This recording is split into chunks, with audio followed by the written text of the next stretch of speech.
अस्सलाम वालेकुम, good evening. कैसे हैं आप सब? ठीक ठाक हैं? उम्मीद करता हूँ बिल्कुल खैरियत से होंगे। आज की वीडियो हर उस बंदे के लिए इम्पोर्टेंट है जो पूरे यूरोप के जितनी भी 30 स्टेट्स हैं, क्योंकि नए कंट्रीज भी ऐड हुए हैं, तो शेंजन स्टेट में कहीं पे भी आप नोमैड वीज़े के बारे में आजकल बहुत ज़्यादा ट्रेंड चल रहा है। मेरी नज़रों से कुछ ऐसी वीडियोस गुजरी कि जो कि टोटल फ्रॉड और टोटल अपना कारोबार चमकाने के तरीके आपको बताए जा रहे थे, लेकिन असलियत उसमें एक रत्ती बराबर भी नहीं थी।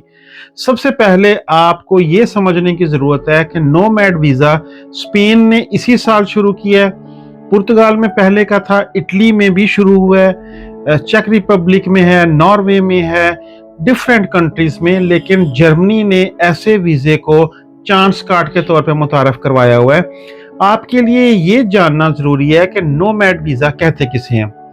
नोमैड वीज़े का मतलब है कि आप अपने जिस भी काम को ऑनलाइन करते हैं, आपको कोई फिजिकल लोकेशन, आप एक दफ्तर के साथ कनेक्टेड नहीं है, एक जगह तक महदूद नहीं होके रह गए। आप दुनिया के किसी भी कोने में अगर जाके अपना लैपटॉप, अपनी सारी के सारे इंस्ट्रूमेंट साथ लेके जहां भी बैठ के काम करेंगे, उसी कंट्री में आप पैसे मंगवा सकेंगे। नोमैड वीज़ा देने की सबसे बड़ी वजह है कि अगर मैं 100 यूरो कमा रहा हूं तो 15 यूरो मैं अपने जिस मुल्क में आया हूं वहां से जनरेट करूं और 85 यूरो मैं बाहर से उस मुल्क में इंपोर्ट करूं।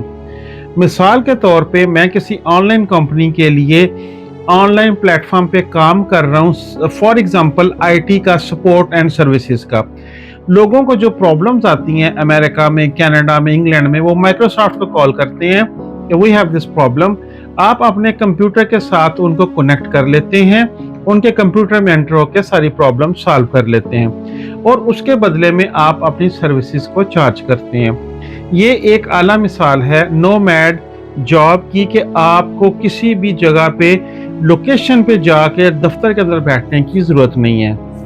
डिफरेंट कंपनीज ने बंदों को हायर किया हुआ है क्योंकि आजकल ऑनलाइन जॉब्स बहुत ज़्यादा हैं, डाटा एंट्रीज की हो या कस्टमर सपोर्ट की हो या जैसे भी। दूसरी तरफ सबसे पहले मैं आपको बता रहा हूँ कि नोमैड वीज़ा है क्या, कौन बंदे ये ले सकते हैं, इसकी रिक्वायरमेंट क्या है, वो सारी डिटेल इस वीडियो में इंशाल्लाह बताता हूँ।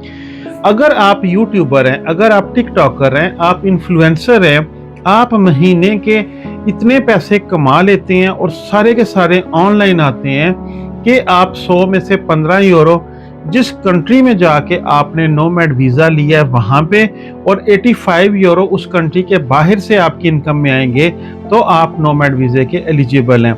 मैं यूट्यूबर हूँ, मेरे 2-3-4 मिलियन फॉलोअर्स हैं, मुझे महीने का 2500 से 3500 यूरो तक आ जाता है महीने, और पिछले 6 महीने से लेके 12 महीने तक मैं इस चीज़ को साबित कर सकता हूं कि मेरा जो बयान है वो बिल्कुल डॉक्यूमेंट्स वाइज, मेरी इनवॉइसेस, मेरे टैक्सेस, मेरे सब के वो मैं उनको टैली कर सकता हूं। किस बंदे ने भी वेरीफाई करना है, एम्बेसी ने, वो कर सकती हैं, तो मुझे नोमैड वीज़ा मिल जाएगा। नोमैड वीज़ा इटली में 27 से 28 हज़ार यूरो सालाना इनकम, स्पेन में 30 हज़ार यूरो तक सालाना इनकम, ग्रीस में 3500 यूरो पर मंथ की आपकी इनकम। एस्टोनिया एक मुल्क है, यूरोप का नई एंट्री है, वहाँ पे भी तकरीबन 1200 से 1400 यूरो आप महीने का शो करें ना कि मुझे इतनी आमदन है, और ये सारे पैसे आपके बाहर से आ रहे हो 15% के अलावा। तो मैं यूट्यूबर हूँ, टिकटॉकर हूँ, इन्फ्लुएंसर हूँ, ऑनलाइन जॉब करने वाला हूँ, मैं जो मर्जी हूँ। बात हो रही है कि आपने एम्बेसी में, आपको किसी बंदे से इनविटेशन मंगवाने की ज़रूरत नहीं है। एक भाई की मैं वीडियो देख रहा था, वो कह रहे थे असां दफ्तर बना लेने, असां 5 वकील भी हायर कर लेने, तुसी सानू कागज़ देने ने, असी अगू पाकिस्तान भी दफ्तर पा लेने, उत्थे भी तुहाडे नाल वकील होण दे, इत्थे भी वकील होण दे। इस मुल्क में वकील की ज़रूरत ही नहीं है। आप जिस कंट्री से नोमैड वीज़ा अप्लाई करने जा रहे हैं, मैं पाकिस्तान में हूँ, मैं दुबई में हूँ, मैं सऊदीया में हूँ, मैं जिस भी कंट्री में जाके वो वाला वीज़ा अप्लाई करने जा रहा हूँ, उस कंट्री में मैंने उसकी एम्बेसी से, मैं स्पेन में अप्लाई करने जा रहा हूँ स्पेन एम्बेसी में, तो मैंने दुबई में स्पेन एम्बेसी में जाकर जमा करवा देना, मुझे यहाँ के वकीलों की ज़रूरत ही नहीं है। उसकी वजह क्या है? कि आपने साबित करना है, आपने ये शो करना है कि मेरे पास इतनी इनकम है। और अभी तो आप स्पेन गए ही नहीं, आप तो उस कंट्री में दुबई में बैठ के आप यूट्यूबर हैं, आपके अकाउंट में इतने पैसे आ रहे हैं, एडसेंस का अकाउंट निकालें, 6 से 12 महीने का सारी स्टेटमेंट निकालें, वो हर चीज़ वेरीफाई करेंगे, आपको वीज़ा दे देंगे। पहले 1 साल का वीज़ा होगा, उसके बाद आपको परमानेंट भी मिल सकता है, नॉर्मल 4 साल का कार्ड मिलता है। आप अपनी फैमिली को भी साथ लेके आ सकते हैं और बाद में जब आपके 5 साल पूरे हो जाएंगे किसी भी यूरोपियन कंट्री में, तो आप परमानेंट कार्ड अप्लाई कर सकेंगे। लेकिन फिर मैं आपको बार बार बता रहा हूँ, 2400 से 3500 यूरो तक आपकी 1 महीने की आमदन हो।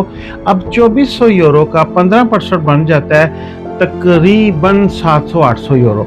अब 700-800 यूरो जो है ना, वो आपका 700, I know not 700, something about 600 से 800 यूरो के अंदर, ये आपका उस मुल्क में जनरेट हो रहा हो तो कोई मसला नहीं है। लेकिन बाकी सारे पैसे आपके दूसरे कंट्री से आ रहे हो, बाहर से आ रहे हो, मुल्क में आप इकोनॉमी लेके आ रहे हो, मुल्क में पैसा लेके आ रहे हो, तो आपको नोमैड वीज़ा मिलता है। मेरे ख्याल में जितने ऑनलाइन काम करने वाले बंदे हैं, जितने आईटी सपोर्ट हैं, जितने कॉल सेंटर, कॉल सर्विसेज वाले जो प्रॉब्लम सॉल्व करने वाले किसी कंपनी के साथ, कस्टमर केयर के साथ अटैच हैं, यूट्यूबर, टिकटॉकर, इन्फ्लुएंसर, ये उनके लिए सबसे बड़ा ज़रिया है अपना एक लीगल वीज़ा लगाने का।